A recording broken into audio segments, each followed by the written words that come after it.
Okay, it is Lakshmi sir. आज हम लोग स्टैंडर्ड 11th का लेसन नंबर 2 का लास्ट कॉन्सेप्ट हम लोग देख रहे हैं, double entry system, how to write double effect, two effects जैसा कैसा लिखना है उसके बारे में हम लोग बात कर रहे हैं।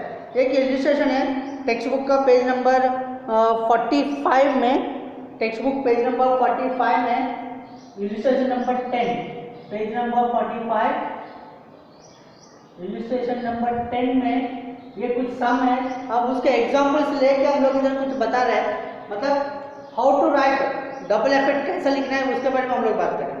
तो डबल एंट्री हमने बात करें, डबल एंट्री क्या होता है? डबल एंट्री मतलब टू इफेक्ट्स हमें बिजनेस ट्रांजैक्शन, कोई भी ट्रांजैक्शन लेते हैं उसको दो इफेक्ट्स आता है और दोनों इफेक्ट्स हमको लिखना पड़ता है, जिसको हम लोग डबल इफेक्ट बोलते हैं, डबल इफेक्ट बोलते हैं या डबल एंट्री सिस्टम भी बोलते हैं।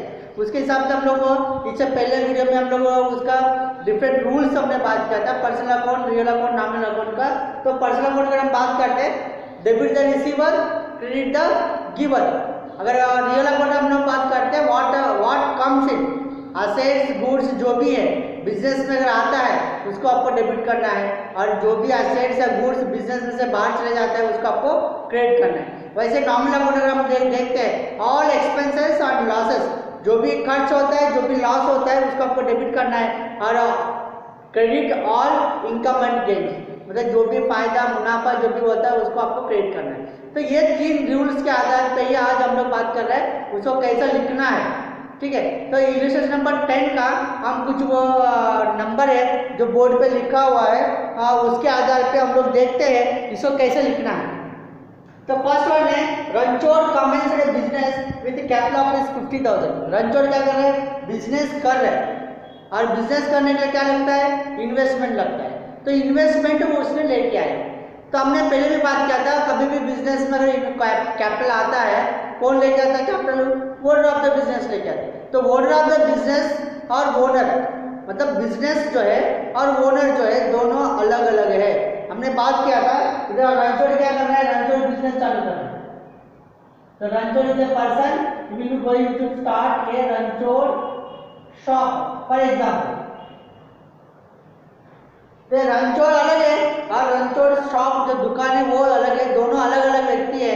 और एक तो नेचुरल पर्सन है, एक आर्टिफिशियल पर्सन है। तो ये नेचुरल पर्सन जो है 50,000 जो है आर्टिफिशियल पर्सन को दे रहे हैं। मतलब मेरे बिजनेस में क्या हो रहा है? कैश कम्स इन, कैश क्या हो रहा है? बिजनेस में आ रहा है, और देने वाला कौन है? रणछोड़ है।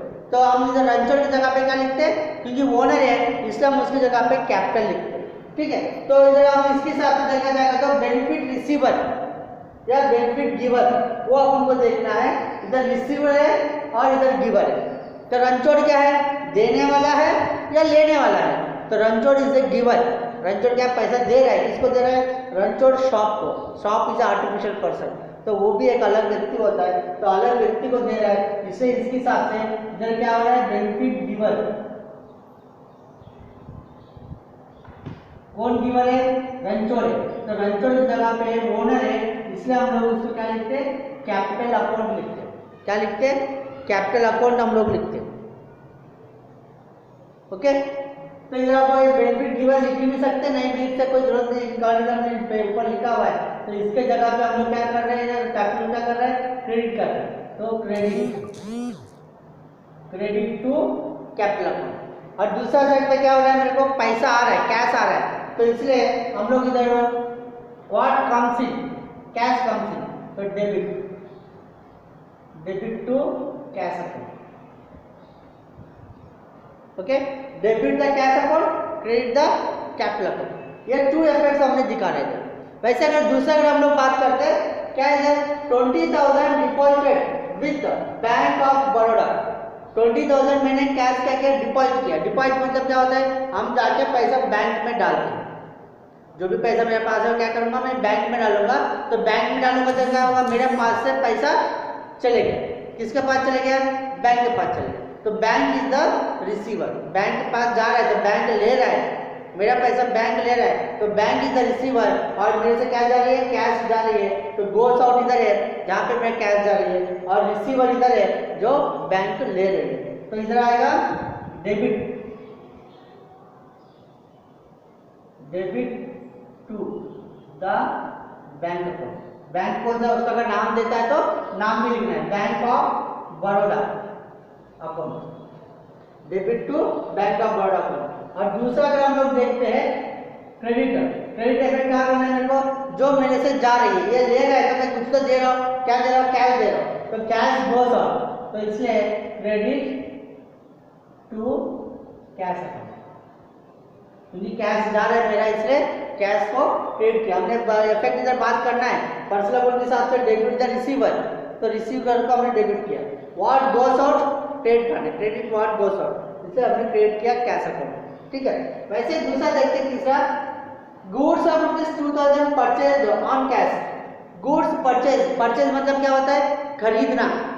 कभी भी आपको कोई भी दुकान में जाके अगर सामान खरीदते हैं तो आपके पास क्या आएगा, क्या मिलता है आपको, सामान मिलता है, मतलब सामान मेरे घर पे आ रही है और मैं क्या दे रहा हूँ उसको, दुकान वाले को पैसा दे रहा हूँ, तो कैश जा रहा है। तो व्हाट कम्स इन, क्या आ रहा है, सामान आ रही है, गुड्स आ रहा है, परचेज करेंगे तो क्या आता है, सामान आता है। और हमने पहले भी बात किया था, अगर गुड्स अगर है तो या परचेज या सेल्स आपको लिखना है, परचेज खरीदी या बेचने के लिए purchase word, sale word use करना है, इसलिए इधर मेरे को सामान आ रहा है, गुड्स कमिंग, इधर है गुड्स कमिंग, इधर है, तो डेबिट है, तो हम लोग इसके सामने लिखेंगे इधर डेबिट,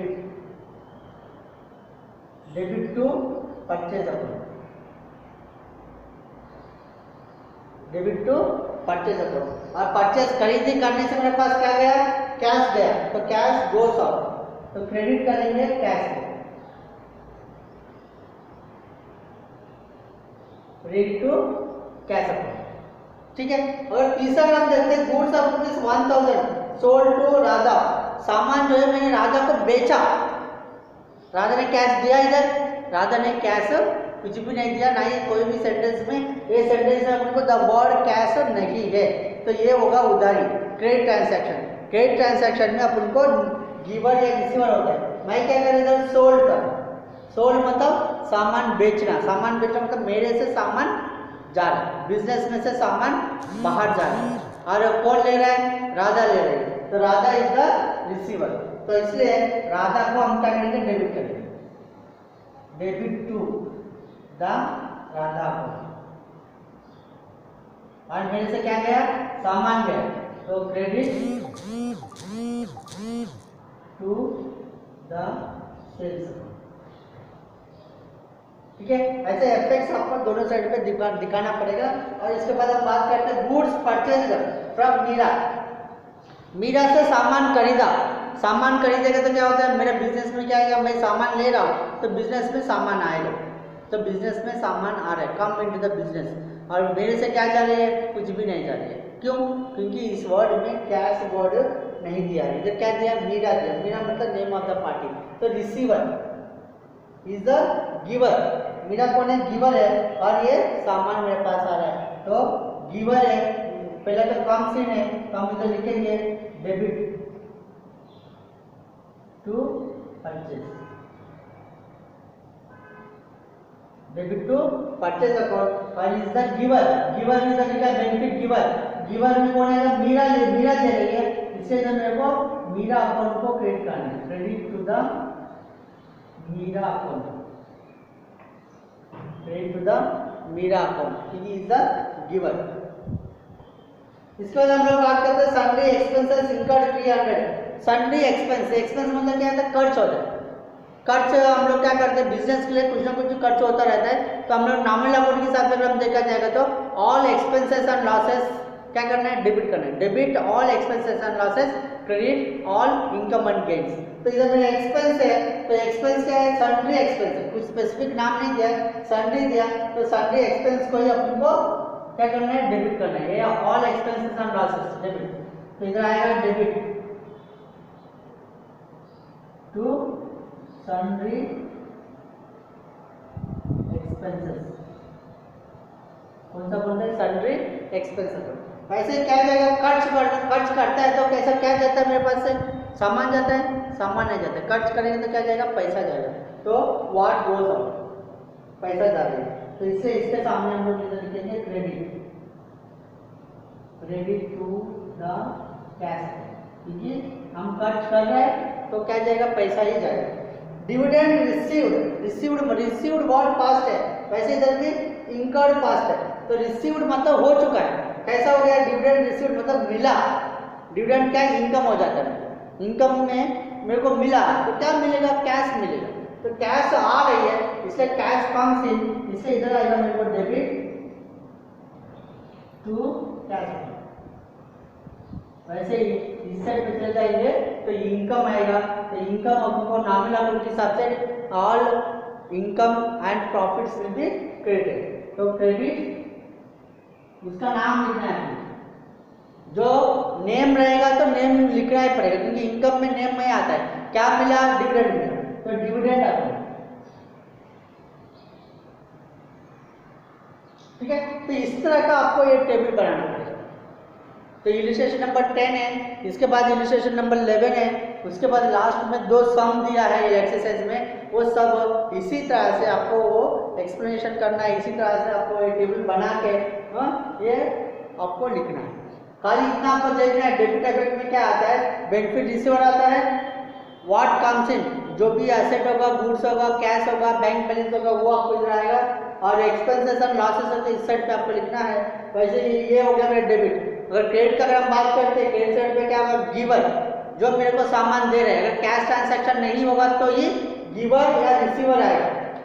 कैश ट्रांसैक्शन में ज़्यादातर गिवर और रिसीवर बहुत कम चांसेस है, लेकिन जहाँ पे भी आपको गिवर रिसीवर जो है वो क्रेडिट ट्रांसैक्शन में ज़्यादा आपको देखने के लिए मिलेगा। और दूसरा ये कैश गोस आउट, मतलब जो भी बिजनेस में से बाहर जाता है, गुड्स जाता है, उसको हम लोग गोस आउट बोलते हैं। तो वो जो भी कैश है, एसेट है, या जो भी हम लोग बिजनेस से चले जाता है, गुड्स जो भी बिजनेस में चले जाता है, उसको हम लोग क्रेडिट साइड में लिखते हैं। वैसे ही क्रेडिट साइड पे लास्ट कॉलम में आपका nominal account all income and gains आपको ये लास्ट कॉलम में आपको आएगा। तो इसके आधार पे ही आपको इलस्ट्रेशन नंबर 10, 11 भी आपको इसी तरह से है, और बाद में 2 क्वेश्चंस है उसका भी आपको सॉल्यूशंस इसके अंदर आपको करना होगा। ओके, ये अभी यहाँ पे अपना सेकेंड लेसन खत्म हो गया।